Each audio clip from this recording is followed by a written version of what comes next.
Pierre a parlé de ces gens moqueurs qui ne veulent pas voir la vérité, qui ont les yeux voilés, comme de moqueurs qui viendront dans les derniers jours avec moquerie au gré de leur propre convoitise. De Pierre 3.3. Sachant avant tout ceci, que dans les derniers jours viendront les moqueurs avec moquerie, au gré de leur propre convoitise. Proverbe 21.24.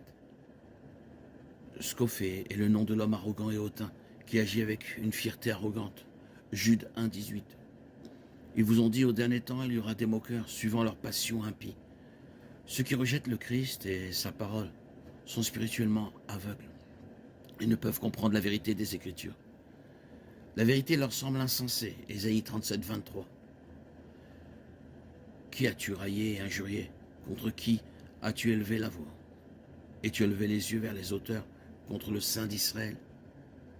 1 Corinthiens 1.18. Car la parole de la croix est une folie pour ceux qui périssent. Mais pour nous qui sommes sauvés, elle est une puissance de Dieu.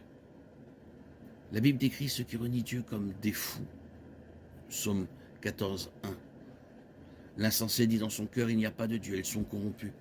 Ils commettent des actes abominables. Il n'y en a aucun qui fasse le bien. Matthieu 7.26. Et quiconque entend ces paroles que je dis et ne les met pas en pratique sera semblable à un homme insensé qui a bâti sa maison sur le sable.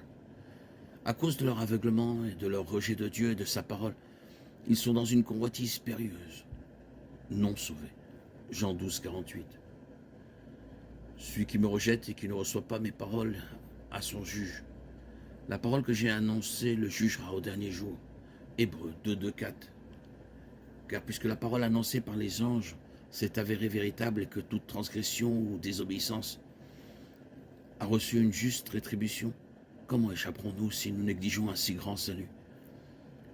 Il a été annoncé dès le commencement par le Seigneur et nous a été attesté par ceux qui l'ont entendu. Dieu en rendait aussi témoignage par des signes, des prodiges et divers miracles, et par les dons du Saint-Esprit distribués selon sa volonté.